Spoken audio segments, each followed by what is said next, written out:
வணக்கம். இந்த verbal ability செஷனில் நம்ம பார்க்க போகிறது இந்த டென்சஸ் அப்படிங்கிற அந்த கிராமர் ஏரியாவுடைய தொடர்ச்சி தான். அதில் எப்படி கொஷின்ஸ் எல்லாம் அப்ரோச் பண்ணுறது, எந்தெந்த மாதிரியான கேள்விகள் எல்லாம் கேட்கப்படலாம் அப்படிங்கிறதுக்கு ஒரு 5 எக்ஸாம்பிள் கொடுத்துருக்குறோம். இந்த 5ஐயும் நான் இங்கே டீல் பண்ணி காமிக்கிறேன். இதன் அடிப்படையில் தான் நம்ம வந்துட்டு இனி கொடுக்கப்படுகிற அந்த ஒர்க் ஷீட்ஸோ அல்லது என்ன மெட்டீரியல்ஸ் கொடுக்குறாங்களோ அதில் உள்ளதெல்லாம் உங்களுக்கு இருக்கும். ஸோ அந்த ஒர்க் ஷீட்ஸில் இந்த மாதிரியான கொஷின்ஸ் வந்தால் எப்படி டீல் பண்ணுறதுங்கிறது தான் அந்த மெட்டீரியலில் உங்களுக்கு சொல்லப்பட்டிருக்கிறோம். இதே தான் இங்கே இருக்குது. இப்போது நம்மளுடைய 3 வீடியோஸில் டென்சஸ், அதோடைய ஃபார்ம்ஸ், அதோடைய ஸ்ட்ரக்சர், அதோடைய யூசஸ் எல்லாமே தெளிவாக பார்த்துருக்குறோம். இந்த வீடியோ ஸ்டார்ட் பண்ணுறதுக்கு முன்னாடி குயிக்காக ஒரு தடவை அந்த ரூல்ஸ் அண்ட் இட்ஸ் ஸ்ட்ரக்சர், இன்ட்ராகேட்டிவில் எப்படி இருக்குது, நெகட்டிவில் எப்படி இருக்குது, இல்லை ஒரு பாசிட்டிவ் சென்டென்ஸ் எப்படி இருக்குது, இந்த டென்ஸுக்கு என்னென்ன கீவேர்ட்ஸ் எல்லாம் இருக்குது, இல்லை ஒரு டென்ஸுக்கு என்னென்ன டிப்ஸ் நான் சொல்லியிருந்தேன், இப்படி வந்தால் இந்த டென்ஸை நம்ம கன்ஃபார்ம் பண்ணிக்கலாம் அப்படின்ட்டு சில டிப்ஸ்லாம் சொல்லியிருந்தேன். அந்த விஷயங்களெல்லாம் கொஞ்சம் கேதர் பண்ணி பக்கத்தில் வச்சுக்கோங்க. நம்ம ஒவ்வொரு கொஷின்ஸ் அப்ரோச் பண்ணுறப்ப ஒன்று ஒன்றா நம்ம அதை யூஸ் பண்ணிக்கலாம். First question, hardly dash left the railway station when the train arrived. இப்போது இந்த கொஷின் எடுத்துக்கோங்க. நம்ம இதே சிமிலர் எக்ஸாம்பிள் தான் ஒரு டென்ஸில் பார்த்தோம். இதில் ஏற்கனவே நமக்கு பாஸ்ட் கொடுத்துருக்குறாங்க. அண்ட் இங்கே வந்துட்டு பாஸ்ட் பர்ஃபெக்ட் அல்லது சம்திங் ரிலேட்டட் டு த பாஸ்ட்னு தான் கொடுத்துருக்காங்க. ஸோ பாஸ்ட் ஃபார்ம்ஸில் தான் ஏதோ ஒன்றை வச்சு நம்ம இங்கே சால்வ் பண்ண போகிறோங்கிறது மட்டும் நமக்கு தெரிஞ்சுக்கிற வேண்டியது ஒன்று. இதே எக்ஸாம்பிள் ஏற்கனவே ஒரு டென்ஸுக்கு நம்ம கொடுத்துருக்குறோம். அது என்ன அப்படிங்கிறதையும் ஒரு தடவை பார்த்துக்குங்க. இப்போது hardly dash left the railway station when the train arrived. இங்கே இந்த second part of the sentence பாஸ்டில் இருக்குது, when the train arrived. So அதுக்கு முந்தி நடந்த ஒரு விஷயத்தை பற்றி தான் இங்கே சொல்கிறாங்க. இந்த 2 இன்சிடென்ட் நடந்துருக்கிறப்ப ஒன்று பாஸ்ட் பர்ஃபெக்ட்லேயும் இன்னொன்று பாஸ்ட்லேயும் இருக்கணுன்றது தான் நம்ம ஏற்கனவே பார்த்த ஒரு விஷயம்.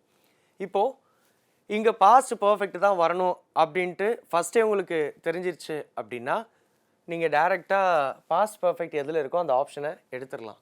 ஆனால் அதுலேயும் ஒரு கன்ஃபியூஷன் வரும். அது என்னங்கிறதையும் பார்க்கலாம். Hardly he left the railway station when the train arrived அப்படிங்கிறது இங்கே வருமா அப்படின்னா, hardly he left the railway station, அவர் தான் போனாருன்னு தெரியும். அதனால் வந்துட்டு இந்த ஹீயோட இன்னொரு வார்த்தை இருக்குது. அது என்ன, ஹீ லெஃப்ட் அப்படிங்கிறது டைரெக்டாக பாஸ்ட்டை தான் சொல்லுது. Hardly he left the railway station ரெண்டுமே பாஸ்ட்டில் வருமா? இல்லை 2 விஷயங்கள் முன்னுக்கு பின் எது முதல்ல நடந்த விஷயம், எது செகண்டாக நடந்த விஷயம் அப்படிங்கிறத நம்ம இங்கே பார்த்துக்கிறணும்.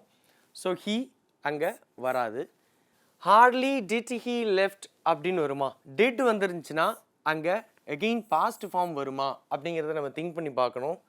இந்த மாதிரியான திங்கிங் நமக்கு வரணும். ஏன்னா do plus present, did plus V1 அதான் present form, and does plus V1 இப்படி தான் நம்ம பார்த்துருக்குறோம். ஸோ டிட் வருமா அப்படிங்கிறதையும் நம்ம அங்கே நோட் பண்ணணும். அதுவும் இங்கே வராது. சரி, இப்போ நம்ம பாஸ்ட் பர்ஃபெக்ட் தான் வரும் அப்படிங்கிற ஒரு ஃபைனலைசேஷனுக்கு வந்துடுவோம். இதுதான் ஃபைனல் அப்படிங்கிற மாதிரி வந்துடுவோம். இப்போது பாஸ்ட் பர்ஃபெக்ட் வந்தால் hardly he had left the railway station வருமா, hardly had he left the railway station வருமா? இப்படியும் உங்களை குழப்புவாங்க. அப்போது இங்கே ஒரு டிப் இருக்குது. எதன் அடிப்படையில் இது வரும் அப்படிங்கிறத நம்ம 1 by 1 பார்க்கலாம். ஹார்ட்லி ஹேட் ஹீ அப்படிங்கிறது தான் இங்கே சரியான விடை. ஹீ ஹேட் அப்படிங்கிறது இங்கே வராது.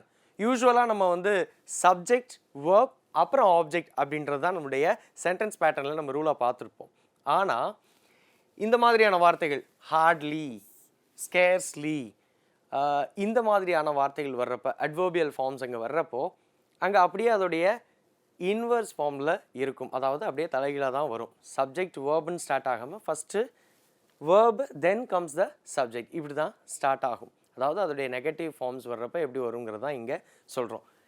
த நெகட்டிவ் ஃபார்ம்ஸ் எப்போ, அட்வர்பியல் யூசேஜ். எந்த மாதிரியான அட்வர்பியல்? ஹார்ட்லி, ஸ்கேர்ஸ்லி, அந்த மாதிரியான சில அட்வர்ப் ரேஞ்சஸ். அது என்னங்கிறத நம்ம இங்கே பார்க்கலாம். ஸோ ஹார்ட்லி ஹேட் ஹீ அப்படிங்கிறது தான் இங்கே கரெக்டான answer. The correct answer is had he because the sentence follows the inversion rule. ஒரு இன்வர்ஷன் ரூல்னு சொல்கிறாங்க. இது ஒரு பெரிய ரூல் அப்படின்லாம் குழப்பிக்கிற வேண்டாம். Very simple rule. with hardly when struct constructions. அந்த இது வர்றப்போ இந்த இன்வர்ஷன் ரூல் அப்படிங்கிறத அப்ளை பண்ணணும். ஒன்றும் இல்லை, அப்படியே தலைகீழாக மாற்றி போடுறது தான். ஸ்ட்ரக்சர் என்ன அப்படிங்கிறத நம்ம முதல்ல புரிஞ்சுக்கலாம். hardly is a negative adverb, and when a sentence begins with a negative adverb like hardly, scarcely, no sooner, the subject verb order is inverted. அதான் அந்த சப்ஜெக்ட் வேர்புக்கு அடுத்தாப்புல தான் வரும். சப்ஜெக்ட் வேர்புன்னு வராது, வேர்ப் அண்ட் சப்ஜெக்ட்னு வரும். அதாவது இந்த ஹார்ட்லி அப்படிங்கிற வார்த்தைகளுக்கு அடுத்தாப்புல வருது. So we use auxiliary verb plus subject instead of the usual subject verb order. அதை தான் இப்போ சொன்னோம். The phrase hardly had he left the railway station when the train arrived follows this rule. இதுதான் அந்த ரூல். ஒன்றும் இல்லை, அப்படியே அந்த auxiliary verb தூக்கி முன்னாடி போடுறது தான் இது ஒரு ரூல். ஞாபகம் வச்சுக்கோங்க. he had ஏன் வரல, why not அப்படிங்கிறதையும் நம்ம பார்த்துருவோம்.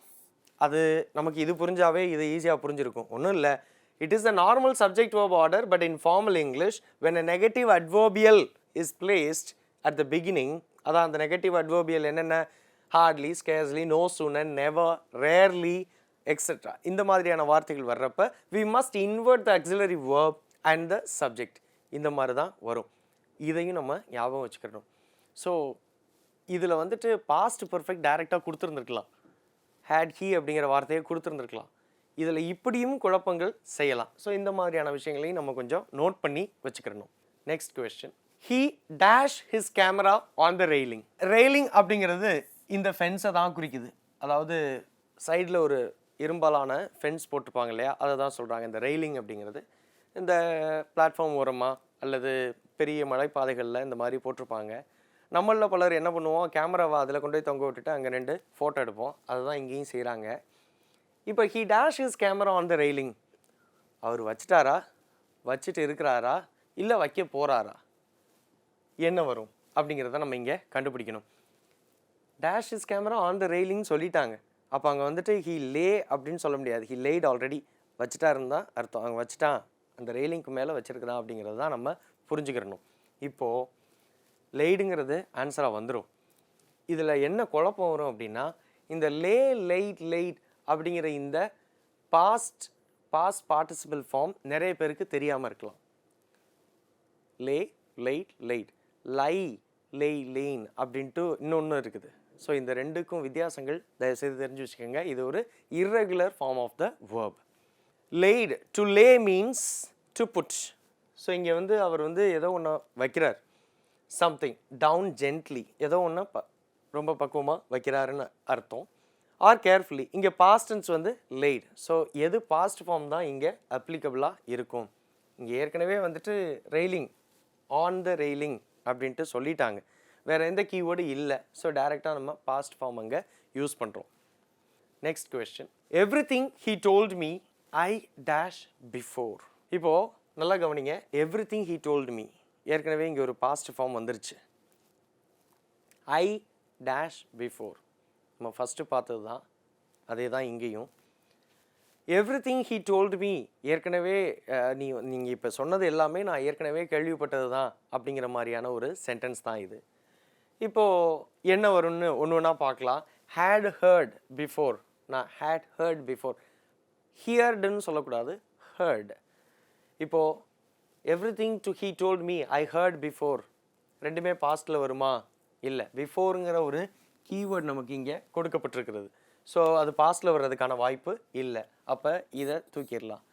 ஐ ஹவ் ஹர்டு பிஃபோர், நான் இப்போ தான் கேள்விப்பட்டேன், எனக்கு தெரியும், எனக்கு இன்னும் அதெல்லாமே தெரியும். ஐ ஹேவ் ஹர்ட் அப்படிங்கிறதுக்கு ஐ ஹேட் ஹர்ட் அப்படிங்கிறதுக்கும் என்ன வித்தியாசம் அப்படிங்கிறத பார்க்கலாம். பட் இங்கே ஆன்சர் வந்து ஹேட் ஹர்ட். இதுதான் கரெக்ட் ஆன்சர், இது கிடையாது. சரி, ஏன் இது சூட்டபிளாக இருக்குது அப்படிங்கிறத ஒன் பை ஒன் நம்ம பார்க்கணும். The past perfect tense is used when we talk about an event that happened before another event in the past. So, past perfect அப்படிங்கிறது பாஸ்டில் நடந்த ஒரு விஷயத்துக்கு முன்னாடி நடந்த ஒரு விஷயம். அதாவது ஃபஸ்ட்டு ஒரு விஷயம் நடக்குது, அதுக்கு அடுத்து ஒரு விஷயம் நடக்குது பாஸ்டில். இந்த ஃபஸ்ட்டு நடந்த விஷயத்தை பற்றி பேசுகிறதுக்கு தான் நம்ம இந்த பாஸ்ட் பர்ஃபெக்ட் பயன்படுத்துகிறோம். இதைத்தான் நான் முதலையும் சொன்னேன்.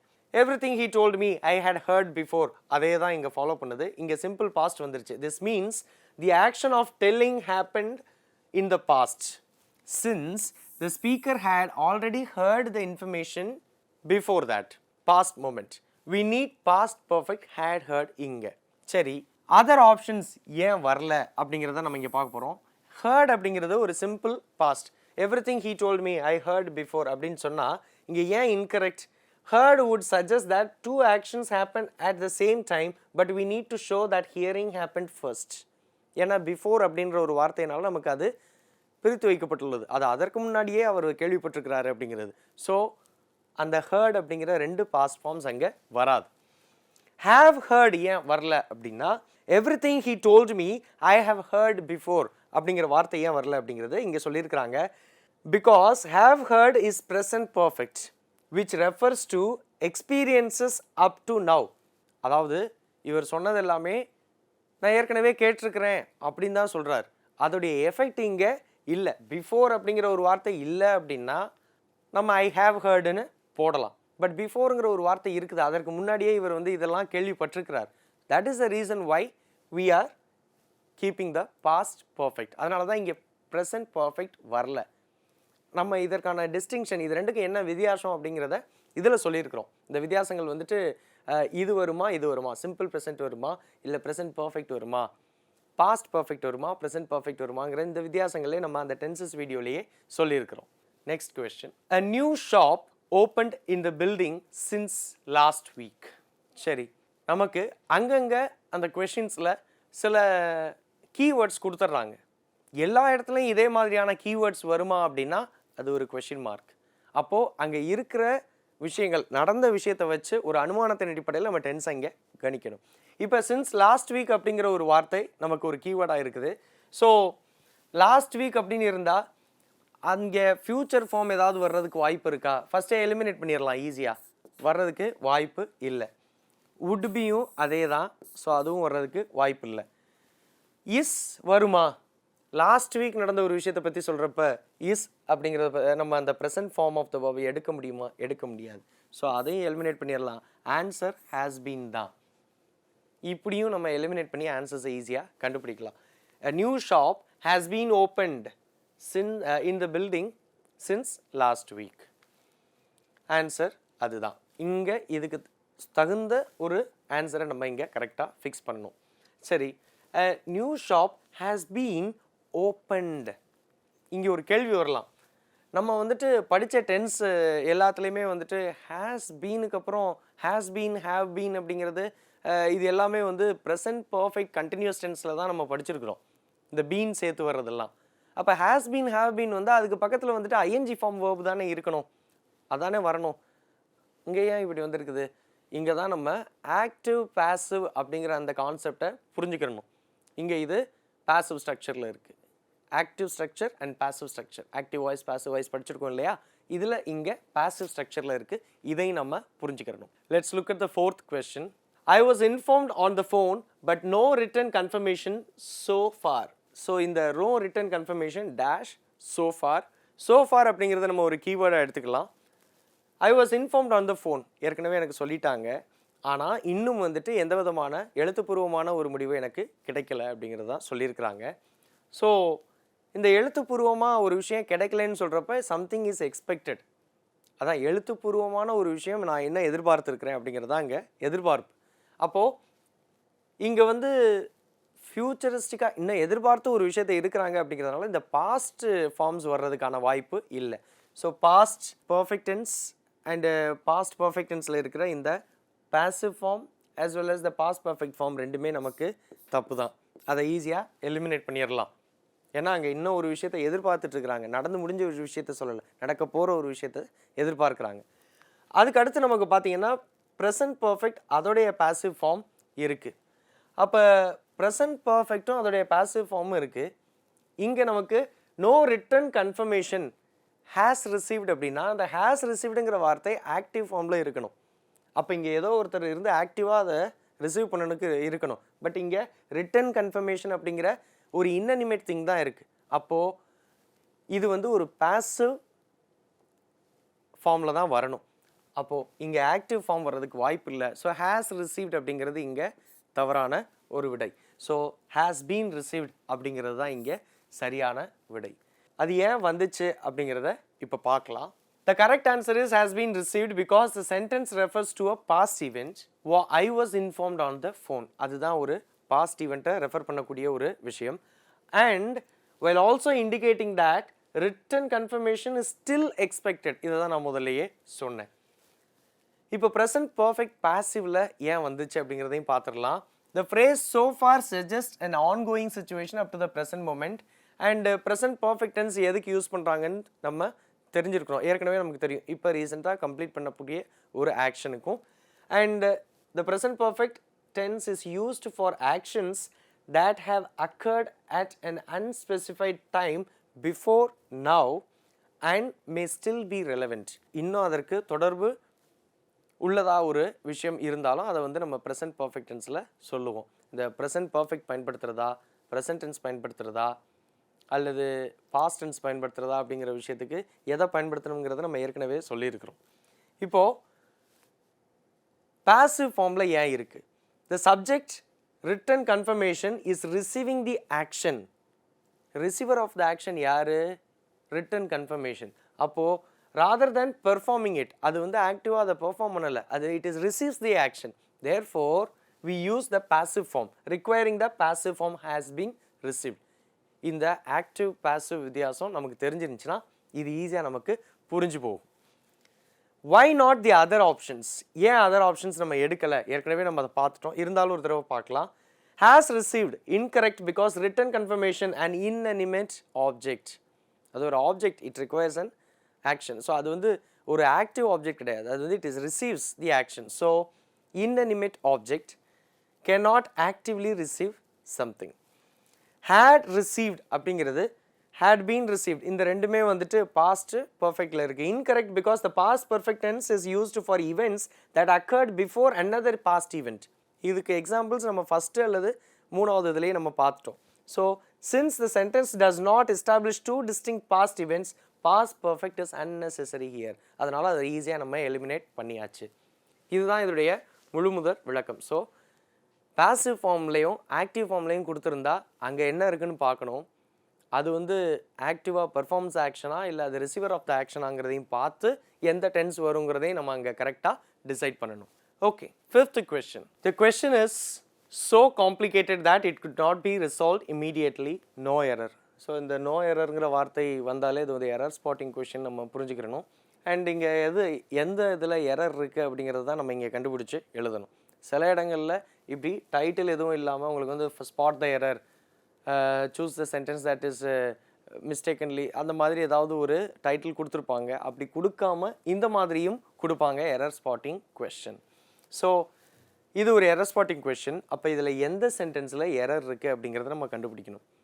இது tense based error spotting question அப்படிங்கிறதுனால நான் இங்கே வச்சுருக்கிறேன். இது டென்ஸ் பேஸ்டு எரர் ஸ்பாட்டிங் கொஷினாக எப்படி நம்ம கண்டுபிடிக்கிறது? வாசிச்சு பாருங்கள். The question is so complicated that it could not be resolve immediately.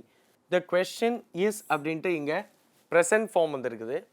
So complicated that it could not be resolved, இங்கே present and இங்கே past form பயன்படுத்தியிருக்கிறாங்க. So the question is so complicated that it could not be resolved immediately. So immediately அப்படிங்கிறப்ப அங்கே பண்ண முடியாது அப்படின்னு தான் சொல்கிறாங்க. இங்கே past இங்கே present இருக்குது. ஸோ இங்கே ரெண்டில் நமக்கு என்ன அப்படிங்கிறத தெளிவாக தெரிஞ்சுக்கிறணும்.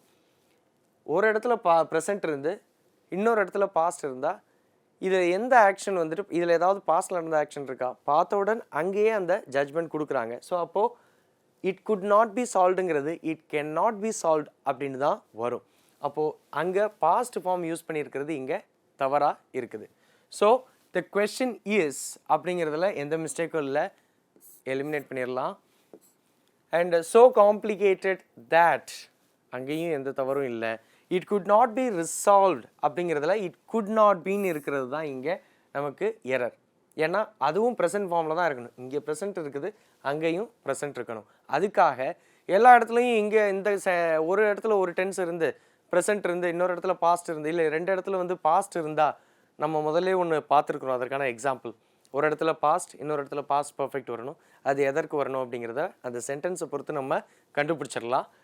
இங்கே இப்படி தான் இதை ஐடென்டிஃபை பண்ணணும். 2 சென்டென்ஸை வாசிங்க, ஒரே ஸ்ட்ரக்சரில் இருக்கான்னு பாருங்கள். அது ஏன் அப்படிங்கிறத நம்ம பின்னாடி ஃபுல்லாக தெளிவாகவே எக்ஸ்பிளைன் பண்ணியிருக்கோம். அதையும் நம்ம பார்த்துடலாம். So the answer is it could not be resolve immediately. No எரரும் கிடையாது. இந்த நோ எரர் அப்படின்ட்டு இந்த மாதிரி கொடுக்கக்கூடிய இந்த கொஷின்ஸில் சில பேருக்கு சில கன்ஃபியூஷன்ஸ் வரலாம். நம்ம இந்த கொஷின் இஸ் இந்த ஏயும் பிசிடி இந்த விஷயங்கள் நம்ம சில நேரம் பார்க்கறது இல்லை. இந்த மாதிரியும் கொடுப்பாங்க, இல்லை இது இல்லாமல் வெறும் ஏபிசிடின்னு கொடுப்பாங்க. அப்போது கொஷினை தெளிவாக வாசித்து எந்த சென்டென்ஸில் எரர் இருக்கோ அந்த பர்டிகுலர் சென்டென்ஸ் எந்த ஆப்ஷனில் இருக்குங்கிறத பார்த்து ஆன்சர் பண்ணுங்கள். அதை ஞாபகம் வச்சுக்கோங்க. Okay, there is a tense inconsistency. அதான் நான் சொன்னது, ஒரே ஸ்ட்ரக்சரில் ஒரே சென்டென்ஸ் கன்ஸ்ட்ரக்ஷனில் டென்ஸ் கன்ஸ்ட்ரக்ஷனில் இல்லை. In the sentence the correct form depends on whether you want to express the idea in the present or past. நீங்கள் வந்து ஏதாவது ஒன்றில் தான் எக்ஸ்பிரஸ் பண்ண முடியும். ஒன்று ப்ரெசென்ட்டில் எக்ஸ்பிரஸ் பண்ணுங்கள், இல்லை பாஸ்ட்டில் பண்ணுங்கள். அதை தான் சொன்னேன். ஸோ ப்ரெசென்ட்டும் பாஸ்ட்டும் மிங்கிள் பண்ணக்கூடாது. The question is so complicated that it could not be resolve immediately. The error is it conflicts with the good not be resolve. அதுதான் இங்கே இஸ் அப்படிங்கிற ப்ரெசென்ட் ஃபார்ம் இருக்குது, இங்கே பாஸ்ட் ஃபார்ம் இருக்குது. ஸோ அதுதான் இங்கே error அப்படிங்கிறத நம்ம பார்த்துட்டோம். Okay, last question. Find the tense form used in the following sentence. இது ரொம்ப அடிக்கடி அதிகமாக கேட்கக்கூடிய ஒரு கேள்வி. என்ன டென்ஸ்னு கண்டுபிடிங்க அப்படின்ட்டு. இப்போ நான் உங்களுக்கு ஒரு வேலை கொடுக்குறேன். இதை வாசிங்க, வாசிச்சுட்டு இது என்ன டென்ஸாக இருக்கலாம் அப்படிங்கிறதுக்கு ஒரு அண்டர்ஸ்டாண்டிங்க்கு வரலாம். Santhosh has a computer. நம்ம பர்ஃபெக்ட் டென்ஸில் எடுத்தோன்னே இந்நேரம் வந்துட்டு சிலர் வந்து ஒரு முடிவுக்கு வந்திருப்பீங்க, இது பர்ஃபெக்ட் டென்ஸ் அப்படின்ட்டு. கொஞ்சம் கவனிங்க, அதுக்கப்புறம் முடிவு பண்ணிக்கலாம். இப்போது பர்ஃபெக்ட் டென்ஸ்னு எடுத்துட்டோம்னா ஹேஸ் ஹேவ் வரும், ஹேடு வரும், வில் ஹேவ் வரும், இந்த மாதிரியான வார்த்தைகள் வரும். அதோடு இன்னொன்றும் வரும், V3 form of the verb, past participle form. So have plus V3 or has plus V3. நம்ம என்ன பண்ணிடுவோம், இந்த ஹேஸு ஹேவுங்கிறத பார்த்தோன்னே அது பர்ஃபெக்ட் டென்ஸில் தான் இருக்குன்ட்டு ஒரே அடியில் முடிவுக்கு வந்துடுவோம். அப்படி வந்தோன்னே என்ன பண்ணிடுவோம், இது ப்ரெசன்ட் பர்ஃபெக்டில் இருக்கா, ஹேஸ்ன்னு இருக்குது, அப்போ இது ப்ரெசன்ட் பர்ஃபெக்ட் தானே, கன்ஃபார்ம் அடிச்சிருங்க அப்படின்ட்டு சில பேர் ஆன்சர் டிக் பண்ணிவிடுவோம். சில பேர் ஹேஸுங்கிற வார்த்தையை பார்த்துட்டு இது பாஸ்ட் டென்ஸில் இருக்கோ இல்லை பாஸ்ட் பர்ஃபெக்ட் டென்ஸில் இருக்கோ, ஹேட் அப்படிங்கிறது தான் பாஸ்ட் பர்ஃபெக்ட்னு நம்ம எல்லாருக்கும் தெரியும். ஸோ அதை நீங்கள் பார்த்து இந்த செகண்ட் ஆன்சரை எடுக்க மாட்டீங்கன்னு நினைக்கிறேன். அது வாய்ப்பு இல்லை. ஹேஸ்ன்னு இருக்கே, ஒருவேளை பாஸ்ட் டென்ஸில் இருக்குமோ அப்படிங்கிற ஒரு கன்ஃபியூஷனும் வரலாம். பாஸ்ட் டென்ஸில் இருக்குது, ஹேஸ் அப்படிங்கிறது பாஸ்ட் டென்ஸா? அவர்கிட்ட ஒரு கம்ப்யூட்டர் இருக்குன்னு தான் சொல்கிறாங்க, இருந்துச்சுன்னு சொல்லலை, இருக்குன்னு தான் சொல்கிறாங்க. அப்போது ப்ரெசன்ட் இன்டெஃபினட். இந்த இன்டெஃபினட் வார்த்தை ஒன்றும் இல்லை, சிம்பிள் ப்ரெசன்ட் டென்ஸ் தான், சிம்பிள் ப்ரெசன்ட் ஃபார்ம் தான். ஆன்சர் வந்து இது வந்து சிம்பிள் ப்ரெசன்ட் தான். இது ஏன் இந்த சிம்பிளான கொஸ்டின் நமக்கு காம்ப்ளிகேட்டடாக அமையும் அப்படிங்கிற காரணத்தை சொல்லிடுறேன். ஈஸியாக இது முன்னே நம்ம எலிமினேட் பண்ணிடலாம். நல்ல பார்த்தோன்னு கண்டுபிடிச்சவங்க ஈஸியாக எலிமினேட் பண்ணிடுவாங்க. பட் சிலருக்கு இந்த ஹேஸின் மீது ஒரு டவுட் வரலாம். ஹேஸுக்கு அடுத்து V3 ஃபார்ம் வந்திருந்தா தான் நீங்கள் பர்ஃபெக்டை நோக்கி போகணும். அப்போ தான் அது என்னென்ன அங்கே அனலைஸ் பண்ணணும். ஆனால் ஹேஸுக்கு அப்புறம் நமக்கு எதுவுமே இல்லை. It serves as the main verb for this sentence. So இது ப்ரெசன்ட் டென்ஸ் தான். இது மாதிரி நம்மளை குழப்புறதுக்கு நிறைய கேள்விகள் வரும். அண்ட் இது ஆக்டிவ் ஃபார்மில் இருக்குது, இதையே பாசிவ் ஃபார்ம்லையும் கேட்கறதுக்கான வாய்ப்புகள் நிறைய இருக்குது. அதுக்கு நம்ம எக்ஸாம்பிள்ஸ் பார்த்துட்டோம். அந்த மாதிரி கேட்கறதுக்கான வாய்ப்புகளும் இருக்குது. கொடுத்துட்டு இது என்ன டென்ஸ்னு கண்டுபிடிங்கன்னு சொல்லுவாங்க.